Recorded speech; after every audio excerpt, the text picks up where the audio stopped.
सस्नेह जय महाराष्ट्र. मी सीमा प्रवीण राऊत, महाराष्ट्र सचिव सहकार, शिवसेना, उद्धव बाळासाहेब ठाकरे. सर्वप्रथम सर्व मतदार बंधू भगिनींचे आभार, ज्यांना निवडणूक अधिकाऱ्यांच्या नाकर्तेपणामुळे मतदानाचा हक्क बजावता आला नाही. त्यांची मी माफी मागते, कारण कुठेतरी एक शिवसैनिक, एक पदाधिकारी म्हणून मी माझे एफर्ट्स कमी दिले की काय असं वाटतं मला. पण त्यावेळेला माझ्यासमोर ज्या तत्कालीन अडचणी आल्या ते माझ्या मतदार वर्गाला मला सूचित करून देणं किंवा त्यांना निदर्शनात आणून देणं हे माझं मी कर्तव्य समजते. मी पहिले माझ्या जनतेला सांगू इच्छिते, ज्या वेळेला इलेक्शन होऊ घातलं जातं त्यावेळेला गव्हर्नमेंट आज इलेक्शन आहे आणि उद्या लगेचच त्याच्यावर कार्यवाही होते असं नाही, त्याचा नीट अभ्यास केला जातो. मग गव्हर्नमेंट काय करते, कलेक्टर, डेप्युटी कलेक्टर, आयुक्त या लोकांना जे राजपात्रित अधिकारी आहेत त्यांना निवडणूक अधिकारी म्हणून नेमते.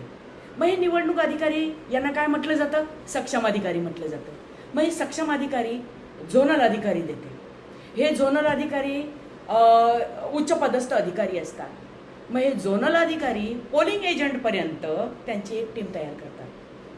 आता ह्या टीमला चला उठा उद्या इलेक्शनला जायचं आहे, इलेक्शनला आणि तुम्ही कामाला लागा असं नाही केलं जात. या सक्षम अधिकाऱ्यापासून पोलिंग एजंटपर्यंत ट्रेनिंग दिलं जातं. आता हे ट्रेनिंग त्यांच्या आहे त्या पगारावरती तुम्ही करा असं नाही केलं जात. त्यांना बक्कळ पैसा दिला जातो, भत्ता दिला जातो आणि त्याच्यावरती त्यांना ट्रेनिंग दिलं जातं. मग अक्षरशः मी सांगेन, जर झोनल अधिकारी किंवा निवडणूक आयोगाने जर या लोकांना ट्रेनिंग दिलं होतं तर आज सपशेल अपयशी निवडणूक आयोग झालं. मुंबई आणि कल्याण, डोंबिवली, नाशिक सगळ्या महाराष्ट्रामध्ये सपशेल अपयशी का झालं. मग सपशेल अपयशी का झालं तर मी तुम्हाला सांगते. उदाहरण 2024चे इलेक्शन, उदाहरण तुम्हाला मुंबई आणि कल्याण, डोंबिवलीचं पहिले देईन मी. स्वतःच अनुभव आणि स्वानुभव याच्या जोरावरती मी तुम्हाला मुद्देमाला सहित तुम्हाला मी प्रूव्ह करून देणार आहे. उगाच काहीतरी मनाला येईल, माझ्या मनगठन कहाणी नाही. मला आलेले अनुभव आणि स्वानुभव याच्या जोरावरती निवडणूक आयोग कसं अपयशी झालं किंवा गव्हर्नमेंट कसं अपयशी झालं याचे पुरावे तुम्हाला देईन. बघा, 20 मेला ज्या वेळेला सकाळी 5 वाजल्यापासून अधिकारी, पोलीस, संपूर्ण टीम, निवडणूक आयोगाची संपूर्ण टीम ही 5 वाजल्यापासून बूथवरती हजर झाली. ऑफिस बॅरियर तिथे पोहोचले. पण त्यावेळेला 7 वाजल्यापासून माझ्याकडे खूप ठिकाणाहून फोन यायला लागले. मग का फोन येतात म्हणून मी एकाचा फोन उचलला तर त्यांनी आम्हाला सांगितलं रडकुंडी येऊन की आम्हाला मतदान करून देत नाही. मी त्यांना विचारलं, कार्ड नाही असेल तुमच्याकडे? आमच्याकडे कार्ड आहे, लिस्टमध्ये नाव नाही आहे, ऑनलाईनमध्ये नाव नाही आहे, म्हणून तुम्हाला मतदान करता येणार नाही. काही लोक बोलतात आम्ही जिवंत आहोत तरी आम्हाला मृत घोषित केलं आहे. आता मृत घोषित केलं आहे म्हणून अर्धा तास उभा केला आहे, मी सपशेल उभा केला आहे, तरी माझ्या वोटिंग कार्डवरचा फोटो निहाळत आहेत, माझ्याकडे बघतायत खरोखरी हा मृत माणूस आहे आणि हा दुसराच कोणतरी डुप्लिकेट उभा राहिला आहे असं मला बोलायला लागले. म्हणजे त्यावेळेला अक्षरशः बाप दाखव नाही तर श्राद्ध कर अशी या निवडणूक आयोगाने परिस्थिती माझ्या लोकांची केली. मी म्हणते म्हणून मी पहिले संपर्क विभाग, संपर्क संघटक जे प्रमुख आहेत नारायण पाटील, खरोखरी कार्यक्षम व्यक्ती आहेत, त्यांना मी फोन केला आणि विचारलं, अहो मला असे फोन येत आहेत आणि अशा अडचणी आल्यात. त्यावेळेला त्यांनी सांगितलं 90% मी इथे सक्सेस केलेलं आहे. मी त्यांना सांगितलेलं आहे फॉर्म नंबर 7 भरायचा आहे, फॉर्म नंबर 7 भरायचा आहे. तर त्यांच्याही गटामध्ये त्यांना तोच अनुभव आला होता की जास्त बडबड करायची नाही, तुम्ही सक्षम अधिकाऱ्यांना फोन करा असं बोललं गेलं.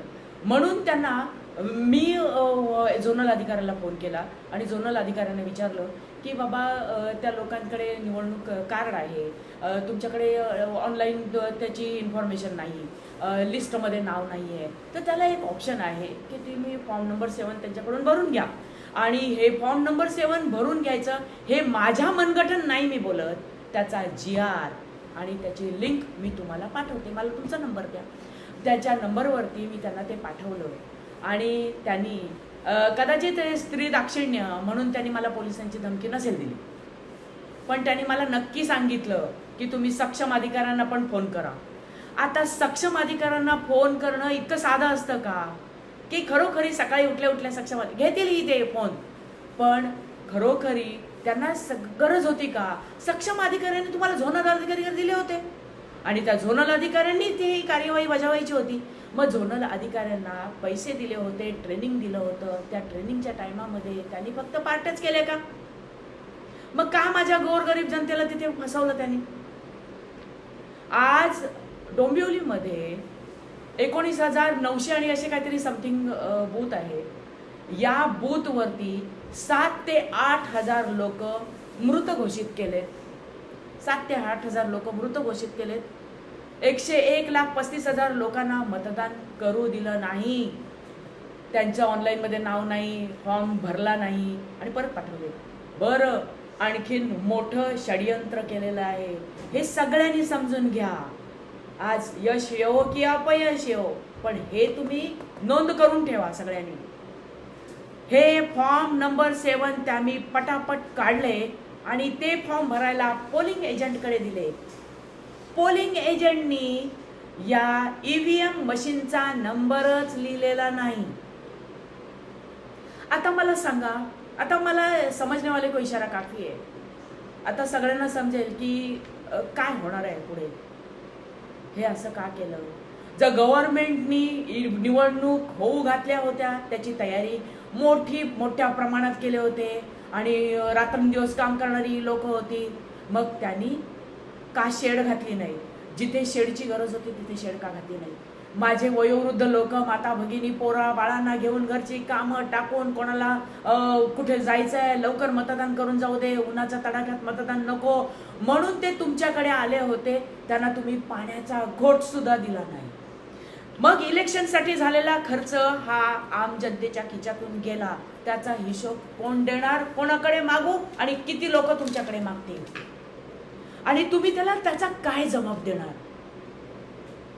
मी माननीय मुख्यमंत्री एकनाथजी शिंदे साहेब यांना सुचवीन किंवा यांच्या पुढे एक प्रश्न मांडीन.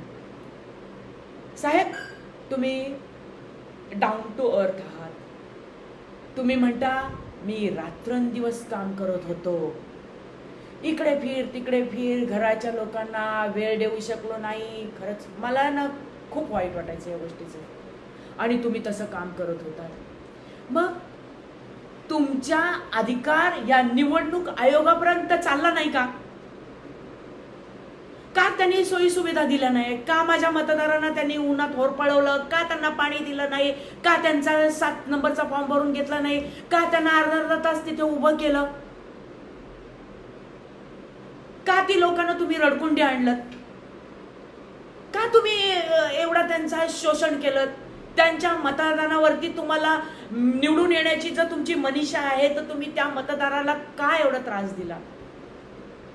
मी सांगू साहेब, या मतदारांच्या मनाचा शाप आणि त्यांनी भोगलेले ती जी वेळ आहे ना, त्याचा शाप त्यांच्या आत्म्याचा गव्हर्नमेंटला आणि तुम्हाला लागल्याशिवाय राहणार नाही. आज माझा जीव जर एवढा कळवळतो तर आज ती लोक जी परंपरेने मतदान करणारे आहेत ना, त्यांनाच तुम्ही इकडे तिकडे सैर बहीर करून टाकलं. एका तुम्ही पोलिंग एजंटमध्ये, मी तुम्हाला माझ्या बिल्डिंगचा उदाहरण देते. माझ्या बिल्डिंगमध्ये फक्त माझ्या घरातली 2 नावं आली जवळच्या बूथमध्ये. बाकी अख्खी बिल्डिंग तुम्ही 2-2, 3-3 किलोमीटर लांब फेकली. अहो, असं आहे ना, प्रत्येकांकडे खोके नसतात. आमच्या उमेदवाराकडे पैसे नव्हते, ते नव्हते पोहोचवू शकत त्यांना तिथे 2-2, 3-3 किलोमीटर लांब.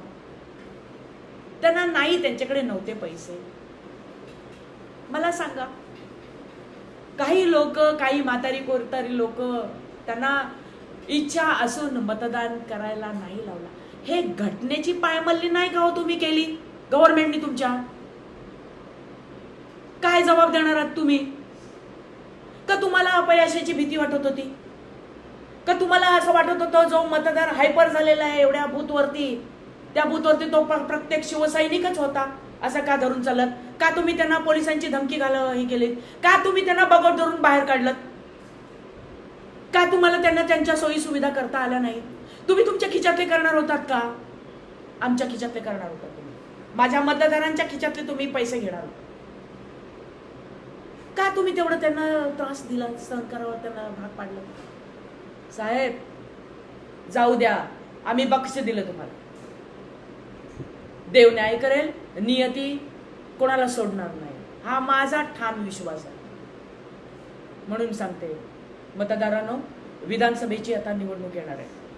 या निवडणुकीपूर्वी आपलं मतदार यादीत नाव पाहिजे आणि ते झालंच पाहिजे. त्यासाठी अनेक सोयी सुविधा आहेत. ऑनलाईन सुद्धा फॉर्म भरता येतो, ऑफलाईन सुद्धा सोयी सुविधा आहेत. तुम्ही प्रत्येक शाखा, उद्धव बाळासाहेब गटाच्या प्रत्येक शाखा प्रमुखाकडे जा, ती लिस्ट विधान विभाग संघटकाकडे येऊ द्या आणि ह्या सगळ्या लिस्ट आहेत त्या तालुका प्रमुखाकडे येऊ द्या. या तालुका प्रमुखांच्या सोबत मी स्वतः जाणार आणि त्यांचे फॉर्म भरून घेणार आणि वोटिंग लिस्टमध्ये त्यांचं वोटरचं नाव आणणार. ही जबाबदारी आम्हाला दिलेल्या प्रोटोकॉलनुसार ही मी घेते, माझ्यावर घेते आणि मी ते करणार आणि निर्विवाद सत्य आहे ते मी नक्की करणार. त्यामुळे यापुढे जी तुमची दुरावस्था झाली ती दुरावस्था विधानसभेच्या निवडणुकीसाठी होणार नाही. मी फक्त माझ्याच पक्षातल्या लोकांसाठी नाही बोलत, मी सर्व पक्षातल्या मतदार बंधू भगिनींना बोलते. त्यांच्या सगळ्यांना उद्देशून मी हे बोलते आहे, त्यांना उद्देशून मी सांगते आहे. मी सगळ्यांची जबाबदारी मी घ्यायला तयार आहे. यासाठी कसं ऑनलाईन काम करतात, ऑफलाईन कसं काम करतात, यावरती सेपरेट व्हिडिओ मी बनवणार आहे. इतकंच बोलते. जय हिंद, जय महाराष्ट्र.